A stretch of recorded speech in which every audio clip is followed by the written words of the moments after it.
یا ربی لک الحمد کما ینبغی لجلال وجهک وعظیم سلطانک۔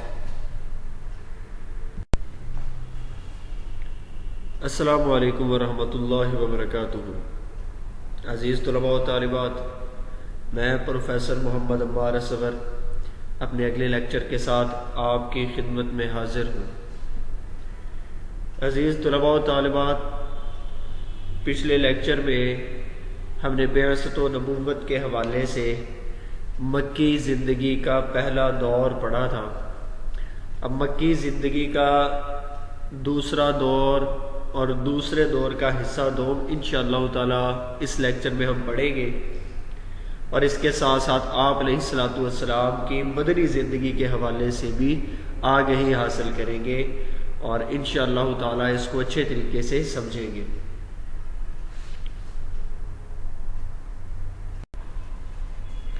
عزیز طلباء کرام،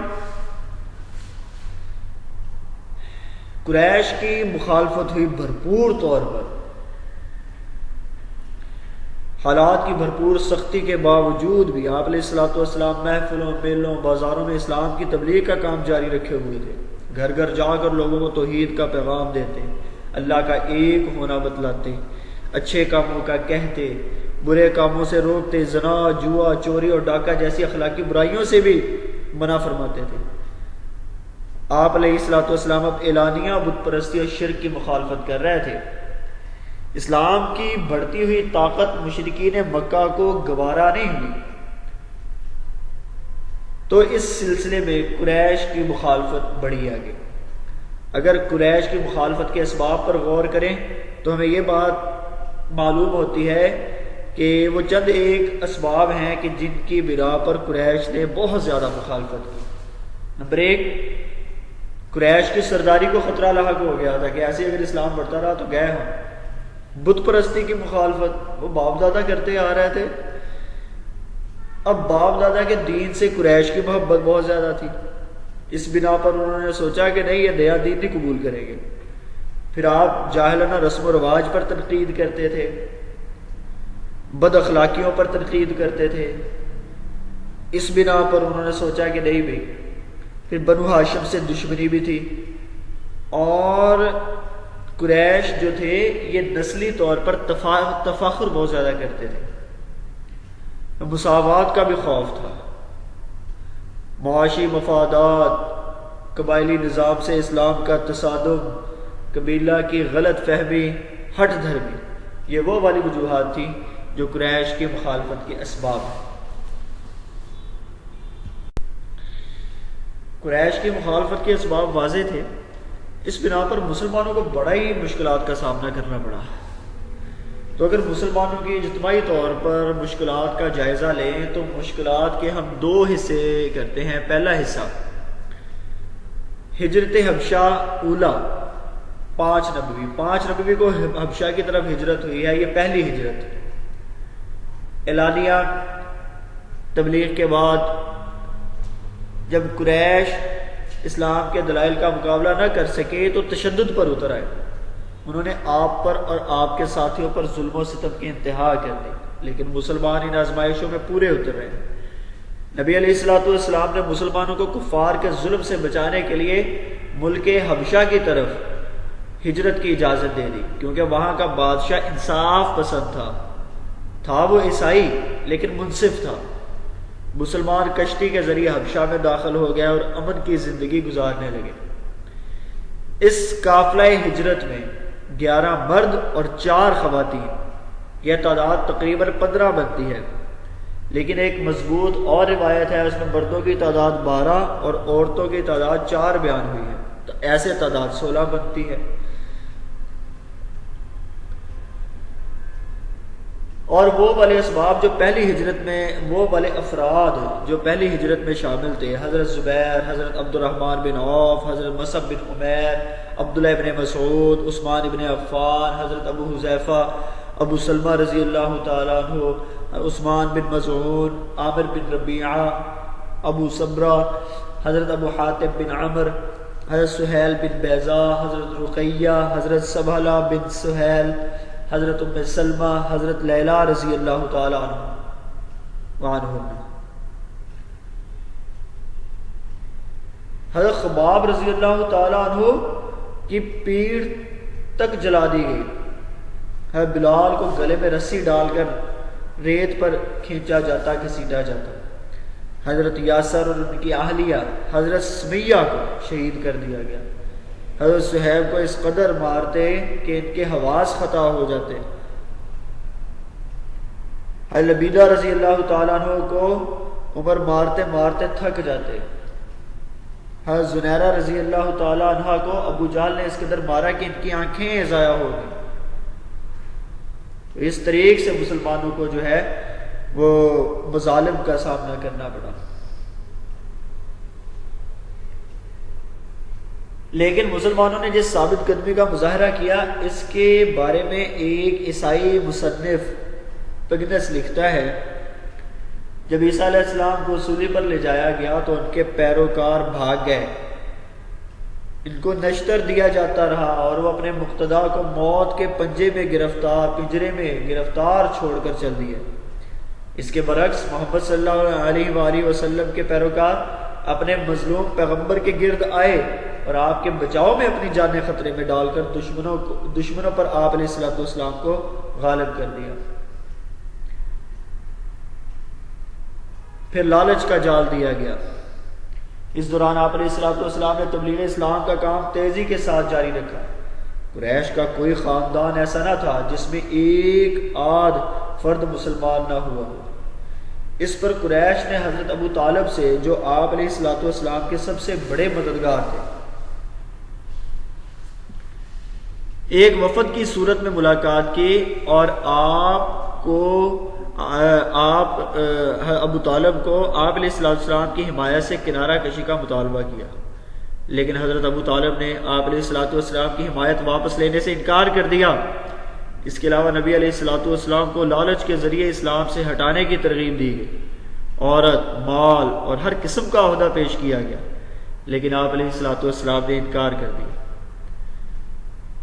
اب قریش کے تمام ترہیب و ترغیب کے ہتھیار ناکام ہو گئے۔ حضرت حمزہ رضی اللہ تعالیٰ عنہ کا قبول اسلام اور عمر رضی اللہ تعالیٰ عنہ کا قبول اسلام، یہ بہت بڑی فتح تھے مسلمانوں کے لیے۔ ہجرت حبشہ اولیٰ کے اگلے سال حضرت حمزہ رضی اللہ تعالیٰ عنہ یہ اسلام قبول کر رہے ہیں۔ نبی علیہ السلام تبلیغ اسلام کر رہے تھے کہ ایک دن ابو جہل نے آپ کے ساتھ سخت گستاخانہ طرز عمل اختیار کیا۔ اس کی خبر حضرت حمزہ کو ہو گئی تو ابو جہل کی تلاش پہ نکلے، ابو جہل کے سر پر زور سے کمان ماری اور اس کو زخمی کر دیا اور کہا میں نے اسلام قبول کر لیا ہے۔ گھر پہنچے تو تذبذب میں مبتلا ہوئے، آپ علیہ السلام کی خدمت میں حاضر ہوئے اور کہا بھتیجے میں نے آپ کا بدلہ لے لیا ہے، لیکن آپ علیہ السلام نے فرمایا مجھے آپ کے اسلام لانے کی زیادہ خوشی ہوئی۔ اس پر حضرت حمزہ رضی اللہ تعالیٰ عنہ مسلمان ہو گئے۔ حمزہ رضی اللہ تعالیٰ عنہ قریش کے بہادر ترین افراد میں سے تھے، اسلام لانے والے شیر دل آدمی تھے جن سے اسلام کو بہت تقویت ملی۔ یہ آپ علیہ السلام کے رضائی بھائی بھی تھے۔ اس سال اسلام پر اللہ نے ایک اور رحمت کی، اور یہ رحمت حضرت عمر رضی اللہ تعالیٰ عنہ کا اسلام لانا تھا۔ نبی علیہ السلام ان کے اسلام لانے کے لیے دعا کرتے تھے، اے اللہ دو آدمیوں میں سے عمر اور عمر یعنی ابو جہل اور عمر بن خطاب، ان میں سے جس سے تو محبت رکھتا ہے اس کے ذریعے اسلام کو عزت دے دے۔ اللہ اکبر۔ پھر اس کے بعد ہجرت حبشہ ثانی ہوئی ہے، دوسری ہوئی ہے 7 نبوی کو ہوئی ہے، یعنی پہلی ہجرت کے 2 سال کے بعد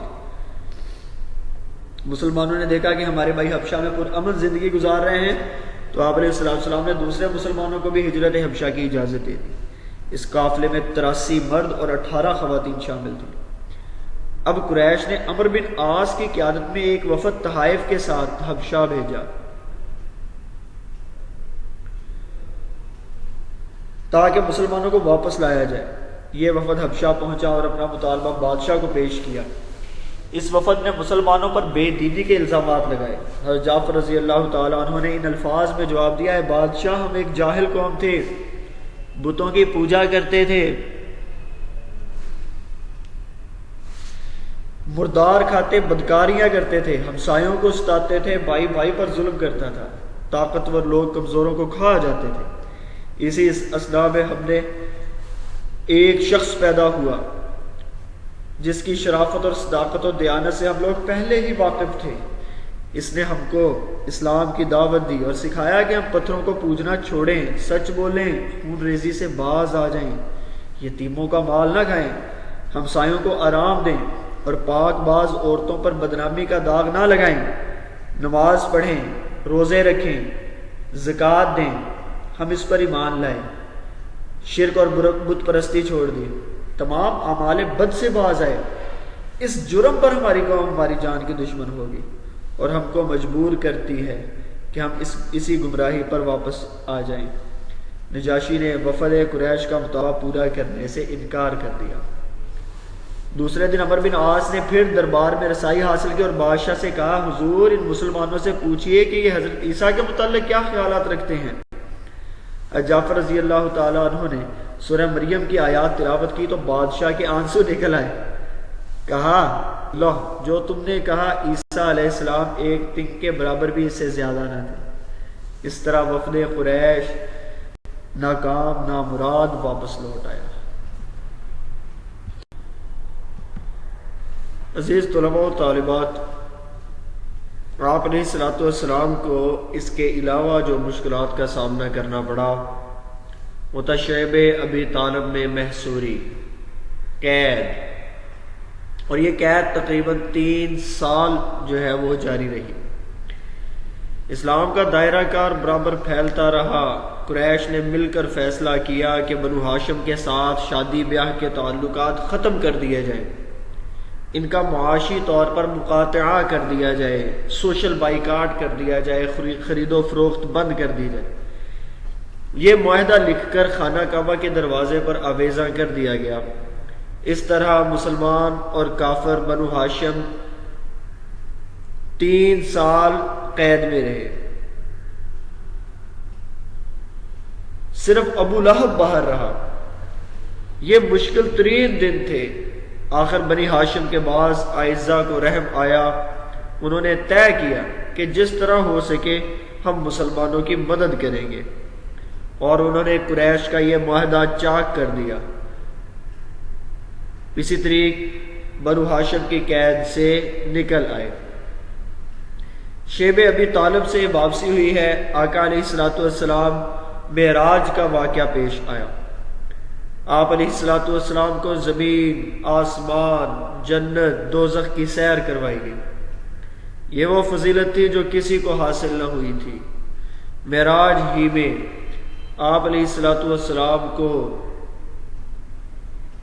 5 وقتہ نماز کا تحفہ دیا گیا، اور یہ 10 نبوی ماہ رجب کا واقعہ ہے۔ پھر اس کے ساتھ ساتھ یہ 10 نبوی جو سال تھا یہ آقا علیہ الصلوۃ والسلام کے لیے غم کا سال تھا۔ اس کو غم کا سال اس وجہ سے کہا جاتا تھا کہ آپ علیہ الصلوۃ والسلام کے سب سے بڑے 2 مربی، مددگار، گارڈین حضرت ابو طالب اور حضرت خدیجہ رضی اللہ تعالی عنہا 10 نبوی میں وفات پا گئے۔ اس طرح آپ علیہ الصلوۃ والسلام ابو طالب کی وفات بعمر 80 سال ایک مضبوط قبائلی سردار کی حمایت سے محروم ہو گئے۔ آپ علیہ الصلوۃ والسلام کا اس پائے کا کوئی اور مضبوط حمایتی نہ رہا، اور آپ علیہ حضرت خدیجہ رضی اللہ تعالیٰ عنہ کی وفات ہوئی۔ اس سے آپ علیہ الصلوۃ والسلام گھریلو طور پر پریشان ہوئے، گویا اندر اور باہر ہر طرف سے پریشانی کے پہاڑ ٹوٹ پڑے۔ پھر آپ علیہ الصلوۃ والسلام نے طائف کا سفر کیا۔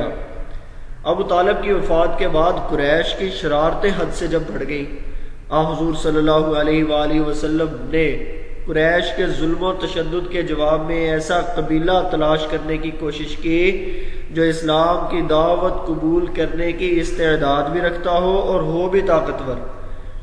آپ علیہ الصلوۃ والسلام اسی غرض سے تبلیغ کے لیے مکہ سے 60 میل کے فاصلے پر واقع ایک شہر طائف میں چلے گئے۔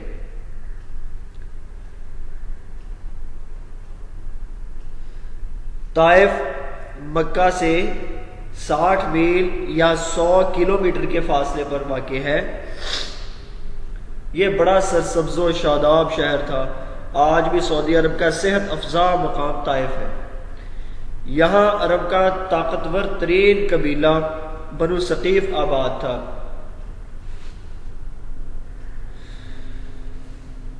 یہ قریش سے معاصرانہ چشمک رکھتے تھے۔ حضور صلی اللہ علیہ وآلہ وسلم 10 نومبر کو شوال کے مہینے میں طائف تبلیغی مشن پر گئے۔ آپ علیہ الصلوۃ والسلام کے ساتھ آپ کے ایک آزاد کردہ غلام زید بن حارثہ رضی اللہ تعالیٰ عنہ بھی تھے۔ آپ علیہ الصلوۃ والسلام نے بنو ثقیف کے بڑے بڑے سرداروں کو اسلام کی دعوت دی اور اپنے آنے کے مقصد سے آگاہ کیا، لیکن یہ لوگ بڑی بے رخی سے پیش آئے۔ صرف بے رخی سے پیش نہیں آئے، انہوں نے آپ علیہ الصلوۃ والسلام کے پیچھے نوجوان لڑکوں کو، غنڈوں کو لگا دیا۔ آپ علیہ الصلوۃ والسلام پر پتھر بھی برسا رہے ہیں اور بدزبانی بھی کر رہے ہیں، اور اس قدر پتھر برسائے گئے کہ آپ علیہ الصلوۃ والسلام کے جوتے مبارک، نالین مبارک خون سے بھر گئے۔ زید بن حارثہ آپ کی حفاظت کا حق ادا کر دیا۔ شہر کے کچھ دوسرے لوگوں نے بھی آپ علیہ الصلوۃ والسلام کی حفاظت کر کے غنڈوں سے بچایا۔ آپ علیہ الصلوۃ والسلام نے اس موقع پر دعا دی، اے اللہ، تیرے ہی حضور اپنی ناتوانی اور کم سامانی کا شکوہ اور لوگوں کی تحقیر کا گلہ کرتا ہوں۔ اے رحمان، اے رحیم، تو ہی بندہ نواز اور میرا پروردگار ہے۔ تو مجھے کس چیز کے سپرد کرتا ہے؟ کیا ایسے ظالم کے جو مجھ سے بدکلامی کرے، یا ایسے دشمن کے جسے تو نے مجھ پر قدرت دی ہے؟ تجھ سے عرض کرتا ہوں کہ تو مجھ سے راضی رہ، تمام قوتیں تیرے ہاتھ میں ہیں۔ اللہ اکبر۔ طائف کے لوگوں کی بدسلوکی کے بعد آپ علیہ الصلوۃ والسلام مکہ تشریف، اب مکہ میں داخلہ مشکل تھا۔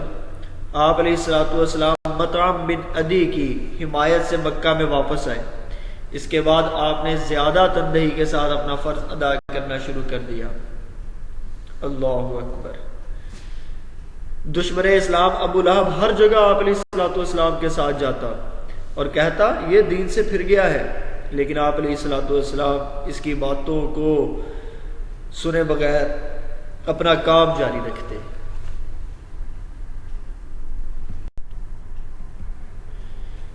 عزیز طلباء و طالبات، جب آپ علیہ الصلوۃ والسلام مکہ اور طائف والوں سے مایوس ہوئے تو اللہ تعالیٰ نے مدینہ سے اشاعت اسلام کا دروازہ کھول دیا۔ مدینہ یہ شہر مکہ سے جنوب میں تقریباً 350 میل کے فاصلے پر ہے۔ اس کا آغاز اس طرح ہوا کہ 10 نومبر میں قبائل مدینہ اوس اور خزرج کے کچھ لوگ حج کے لیے آئے ہوئے تھے۔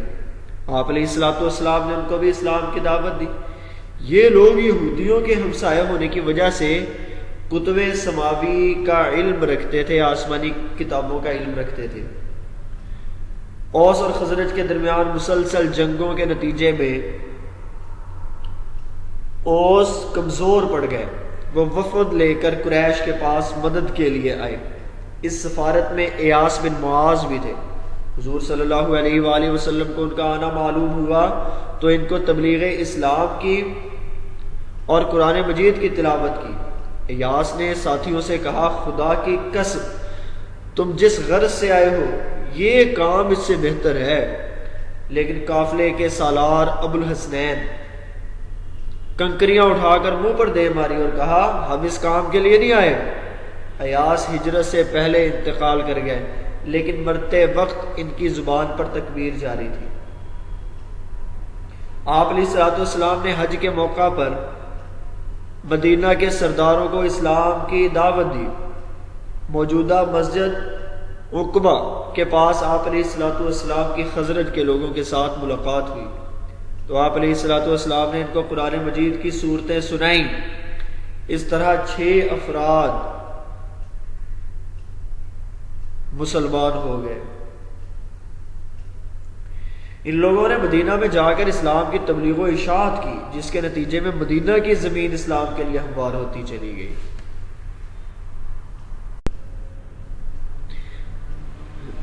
عزیز طلباء و طالبات، اس سال 12 آدمی مدینہ سے آئے، بنا کی گھاٹی میں اسلام قبول کیا۔ انہوں نے ایک معلم ساتھ بھیجنے کی فرمائش کی جو دین سکھائے۔ آپ علیہ الصلوۃ والسلام نے حضرت مصعب بن عمیر رضی اللہ تعالیٰ عنہ کو ساتھ بھیج دیا۔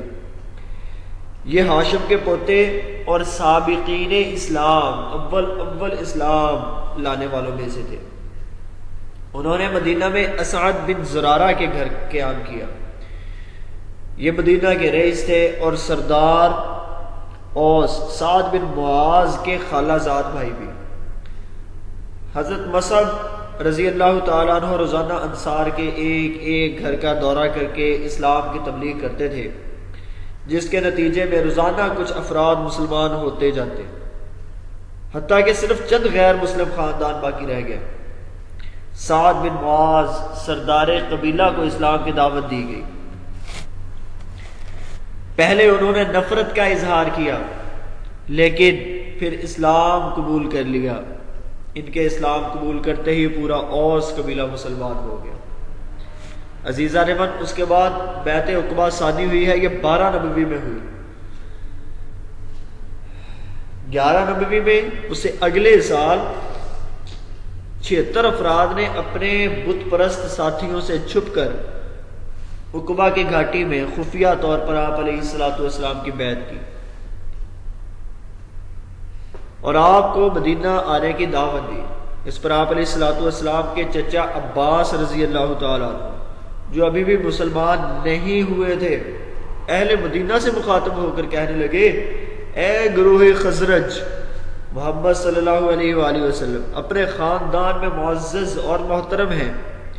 دشمنوں کے مقابلے میں ہم ہمیشہ ان کے ساتھ سینہ سپر رہے ہیں، اب وہ تمہارے پاس جانا چاہتے ہیں۔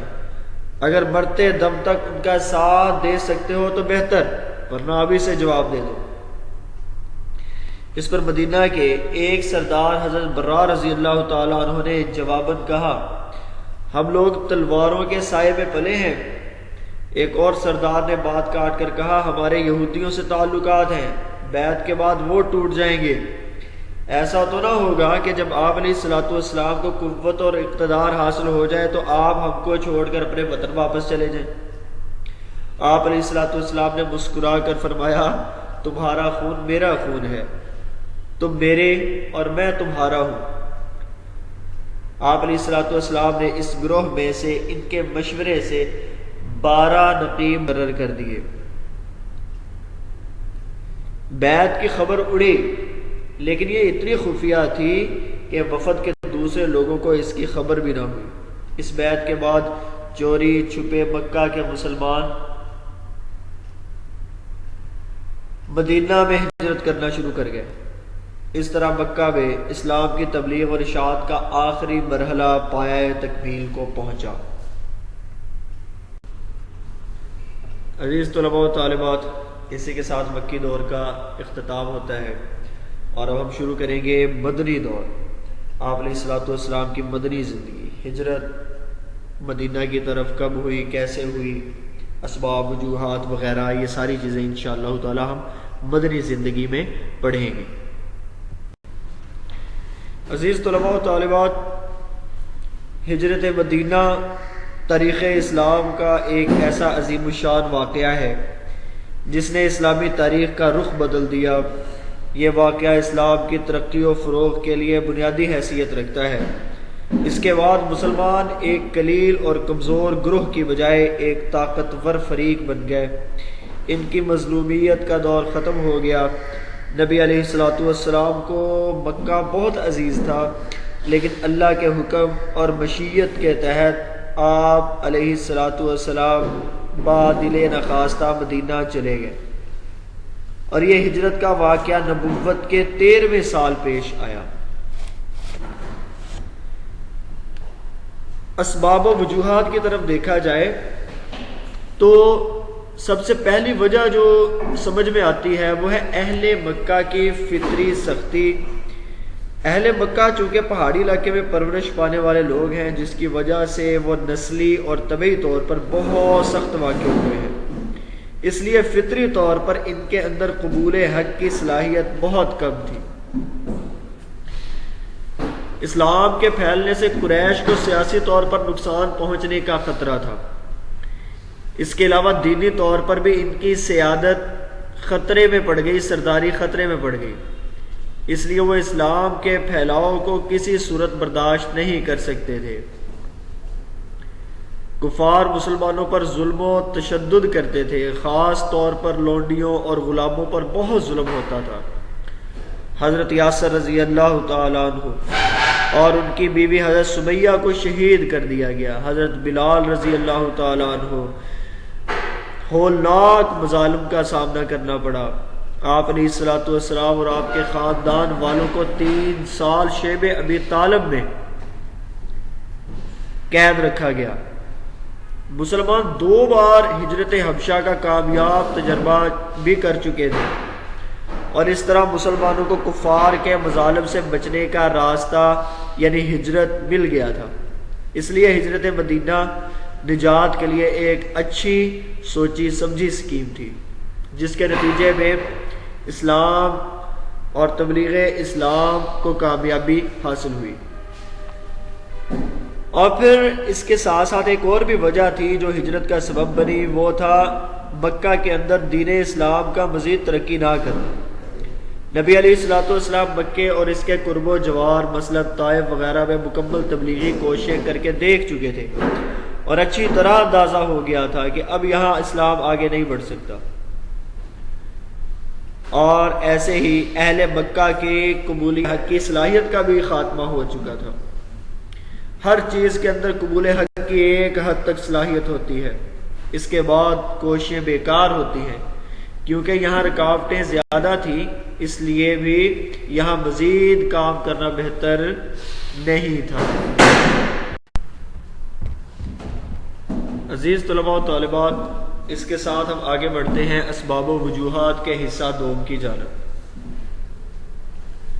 اور اسباب و وجوہات کے دوسرے حصے میں ایک وجہ یہ تھی کہ مسلمانوں کی آزمائش مجموعی طور پر تھی، کیونکہ اسلام کے راستے میں گھر بار چھوڑنا اور خطرات مول لینا آسان کام نہ تھا۔ یہ مسلمانوں کا پہلا امتحان تھا جس میں وہ کامیاب ٹھہرے۔ اللہ تعالیٰ کا یہ طریقہ ہے کہ وہ آزمانے کے بعد نوازتا ہے، اس طرح مسلمان بھی اللہ کی نوازشات کے مستحق ٹھہرے، اور مہاجر مسلمانوں کو سب سے بلند مقام دیا گیا۔ اسلام کی مخالفت میں دن بدن اضافہ ہو رہا تھا، اور مزید لوگ بھی اسلام قبول نہیں کر رہے تھے، اس لیے اس ماحول میں رہنا بے فائدہ تھا، تو ہجرت مناسب تھی۔ نبی علیہ الصلوۃ والسلام انفرادی اور اجتماعی تبلیغ کا فریضہ جس طریقے سے انجام دے چکے تھے، اس کے نتیجے میں اب کوئی شخص یہ نہیں کہہ سکتا تھا کہ اسے اسلام کی دعوت نہیں ملی۔ اس طرح اللہ تعالیٰ کی لوگوں پر گویا کہ حجت تمام ہو گئی تھی۔ اب نبی علیہ الصلوۃ والسلام پر پابندیاں بھی لگ چکی تھی۔ قریش نے آپ علیہ الصلوۃ والسلام کے پیچھے غنڈوں کو لگا کر آپ کو زخمی تک کروا دیا۔ آپ علیہ الصلوۃ والسلام کے لیے اپنے نظریات پھیلانے کی سہولت ختم ہو گئی تھی، اور ایسے ہی انصار کا قبول اسلام کرنا بھی ہجرت کا سبب بنا۔ مدینہ کے 2 طاقتور قبائل اوس اور خزرج کے لوگ اسلام قبول کر چکے تھے۔ یہ بات حوصلہ افزا تھی، کیونکہ یہ دونوں قبیلے مدینے میں اپنی سرداری رکھتے تھے۔ اب وہاں جانا مضبوط مددگاروں کے پاس جانا تھا۔ اس سے مسلمانوں کو بہت حوصلہ ملا، یہ اسلام کی سب سے بڑی کامیابی تھی۔ اس کے علاوہ اہل مدینہ کی بھی یہ چاہت تھی کہ آپ علیہ الصلوۃ والسلام ہمارے پاس آئیں، لہٰذا انہوں نے دعوت دی آپ کو۔ اب اخلاقی طور پر مدینہ جانے میں کوئی مذائقہ نہیں تھا، کوئی حرج نہیں تھا، اور وہ لوگ اسلام کے لیے تمام مشکلات اٹھانے کے لیے بھی تیار تھے، تو اس وجہ سے مکہ سے مدینہ کی طرف ہجرت ہوئی۔ اور عزیز طلباء کرام، ایسے ہی ہجرت کے اسباب میں ایک سبب یہ بھی تھا کہ قریش اب اقدام قتل کر چکے تھے، آپ علیہ الصلوۃ والسلام کو قتل کرنے کا وہ قدم اٹھا چکے تھے۔ انہوں نے نبی علیہ الصلوۃ والسلام کے گھر کا محاصرہ کر لیا تھا، گھیراؤ کر لیا تھا، مگر اللہ نے آپ کو بچا لیا۔ اس کے بعد یہاں مزید رہنے کا سوال ہی ختم۔ پھر مدینہ جغرافیائی لحاظ سے بہت اہم ہے، سعودی عرب کے تمام بڑے صوبے حجاز میں مکہ کے بعد یہ اہم ترین شہر ہے، پھر قریب ہی یمو جیسی عظیم بندرگاہ ہے، اس طرح بحری سہولت بھی میسر ہے۔ اسی طریق اس کے علاوہ عربوں کا تجارتی راستہ جو ہمیشہ سے جاری تھا وہ بھی مدینہ کے قریب سے ہی گزرتا تھا، اور پھر اہل مدینہ فطرتاً نرم دل تھے، اس لیے ان لوگوں کے اندر قبول حق کی صلاحیت فطری طور پر موجود تھی، اس لیے ہجرت کا فیصلہ کیا گیا۔ اور پھر سب سے بڑھ کر اجازت خداوندی کہ اللہ نے بھی مدینہ میں جانے کی منظوری دے دی تھی، یہ ہجرت مدینہ کی سب سے بڑی، ہجرت مدینہ کی سب سے بڑی دلیل ہے۔ اس طرح آخری فیصلہ اللہ کی اجازت تھی جو مل گئی، اس کے بعد کوئی بھی جواز باقی نہ رہا۔ ہجرت مدینہ تکمیل و اشاعت دین کا تقاضا بھی تھا، یہاں آ کر مسلمانوں کو ان کے دین کے مطابق عمل کرنے کی آزادی تھی۔ حکومت کے بغیر دین مکمل نہیں ہوتا، اور یہاں مسلمانوں کو اپنے اصولوں کے مطابق انفرادی اور اجتماعی معاملات طے کرنے کا حق حاصل تھا۔ اس طرح ریاست قائم ہونا تھی اور اسلام کو نظام حیات کے طور پر متعارف ہونا تھا۔ اس طرح اللہ تعالیٰ نے تکمیل دین کا موقع فراہم کر دیا، سو اللہ کے حکم سے تکمیل دین کے تقاضے کو مد نظر رکھتے ہوئے مکہ سے مدینہ کی طرف ہجرت ہوئی۔ عزیز طلباء و طالبات، اب آگے بڑھتے ہیں واقعات ہجرت کی جانب۔ اللہ کی طرف سے اجازت مل گئی، اب ہجرت کی تیاری کیسے ہوئی؟ نبی علیہ الصلوۃ والسلام کو جب اللہ کی طرف سے اجازت ملی تو آپ نے حضرت ابو بکر رضی اللہ تعالیٰ عنہ کو پیغام دیا۔ حضرت ابو بکر صدیق رضی اللہ تعالیٰ عنہ قربان جاؤں 2 اونٹنیاں اس مقصد کے لیے پہلے ہی تیار کر کے ریڈی تھے۔ دراصل نبی علیہ الصلوۃ والسلام کو ہجرت کا حکم پہلے معلوم ہو چکا تھا، اور انہوں نے 12 نبوی میں صحابہ کرام کو ہجرت کی اجازت دے دی تھی۔ آپ علیہ الصلوۃ والسلام وہاں سے نکلے اور عام راستہ جو شمال کو جاتا ہے اختیار کرنے کی بجائے جنوبی راستہ جو یمن کو جاتا ہے وہ والا راستہ اختیار کیا۔ اس راستے سے آپ علیہ الصلوۃ والسلام غار ثور پہنچے۔ اس وقت سفر کے تیز ترین ذرائع وہ تقریباً تھے ہی نہیں، اور دشمن کا بھی ڈر تھا، اس لیے آپ علیہ الصلوۃ والسلام گھر سے نکل کر مکہ سے 3 میل کے فاصلے پر واقع غار ثور میں مقیم ہو گئے۔ یہاں آپ علیہ الصلوۃ والسلام نے 3 دن قیام فرمایا۔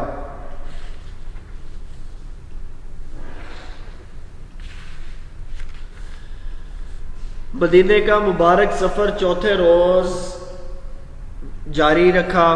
آپ علیہ الصلوۃ والسلام غار ثور سے نکل کر 2 اونٹنیوں پر سوار ہو کر مدینہ کی جانب روانہ ہوئے۔ اب آپ علیہ الصلوۃ والسلام راستے میں بنی سالم کے محلے میں تھے کہ نماز کا وقت ہو گیا۔ یہاں آپ علیہ الصلوۃ والسلام نے پہلا جمعہ پڑھایا، اس میں 100 آدمی شریک تھے۔ حضرت علی رضی اللہ تعالیٰ عنہ بھی یہیں آ کر آپ علیہ الصلوۃ والسلام سے ملے۔ اس طرح مدینہ کے شہر میں داخلہ ہوا۔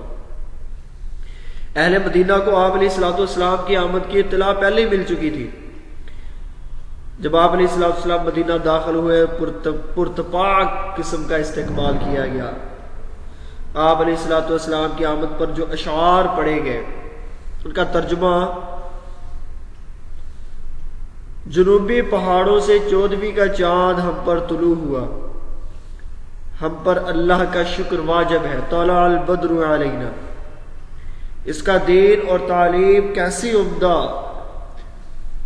آپ کو خدا نے ہمارے پاس بھیجا ہے، اس لیے آپ کی اطاعت ہم پر فرض ہے.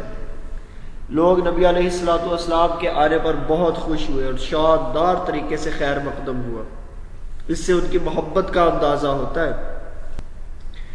آپ علیہ السلام یہاں حضرت ابو ایوب انصاری رضی اللہ تعالیٰ عنہ کے 2 منزلہ مکان کی پہلی منزل میں قیام کیا.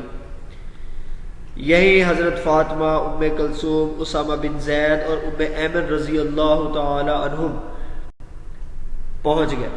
آپ کی ایک صاحبزادی زینب جو ابو العاص رضی اللہ تعالی عنہ کے نکاح میں تھی، اجازت نہ ملنے کی وجہ سے نہ پہنچ سکی. یہاں آپ نے 9 ماہ قیام فرمایا.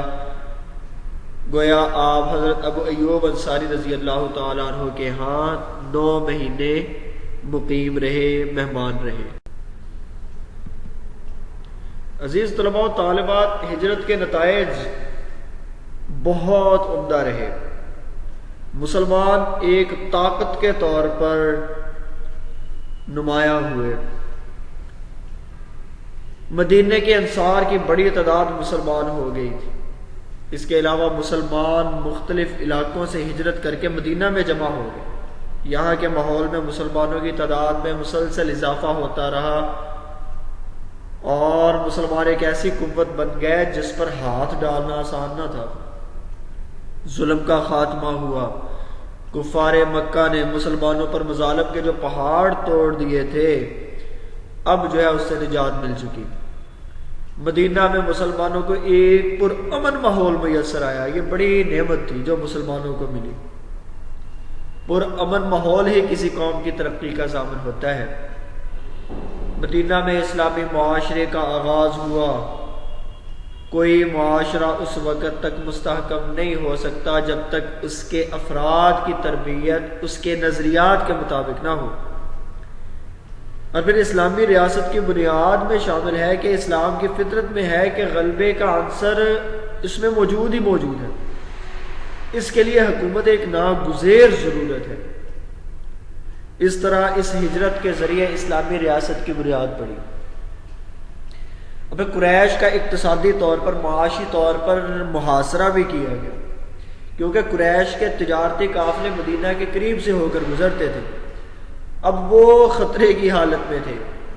قافلے بالکل تو نہ رک سکے مگر ان کی تعداد اور مال تجارت کی مقدار کم ہو گئی، جس سے قریش کی اقتصادی حالت کمزور ہوئی.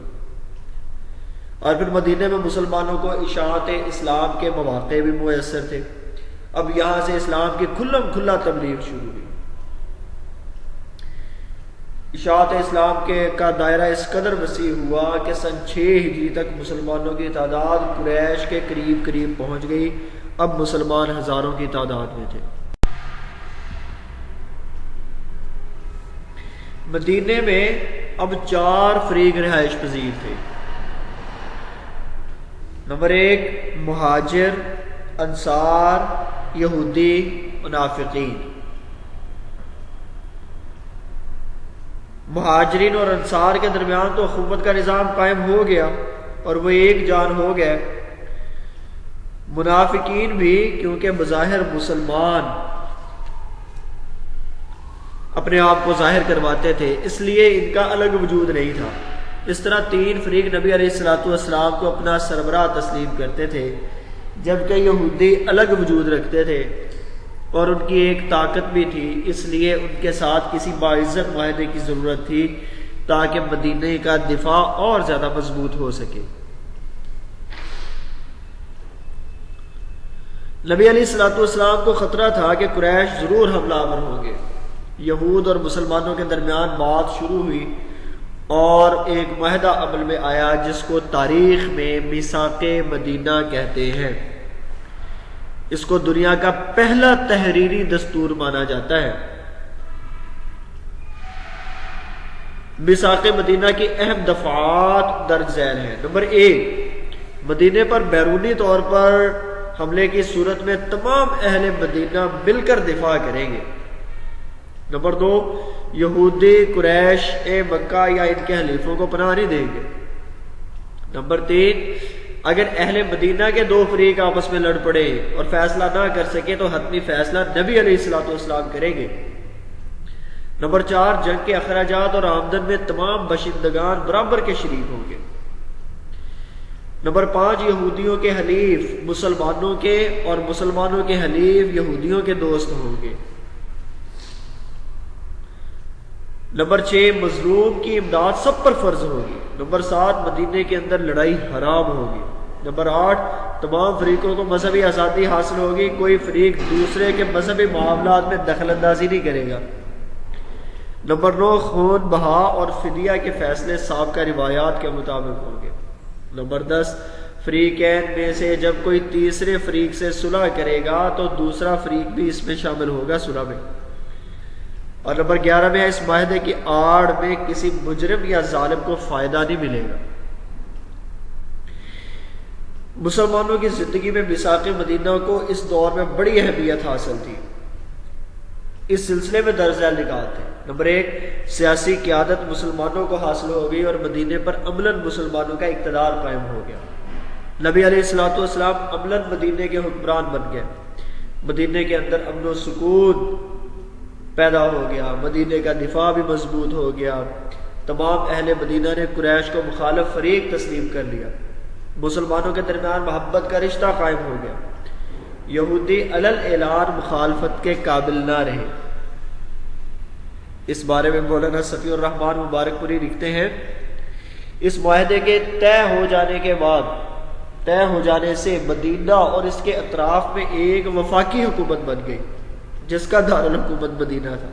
اس کے سربراہ رسول اللہ صلی اللہ علیہ وسلم تھے اور اس میں کلمہ نافذہ اور غالب حکمرانی مسلمانوں کی تھی۔ اس طرح مدینہ واقعتاً اسلام کا دارالحکومت بن گیا۔ الرحیق المختوم صفحہ 264۔ عزیز طلباء و طالبات، اسی کے ساتھ ہمارے اس لیکچر کا اختتام ہوتا ہے۔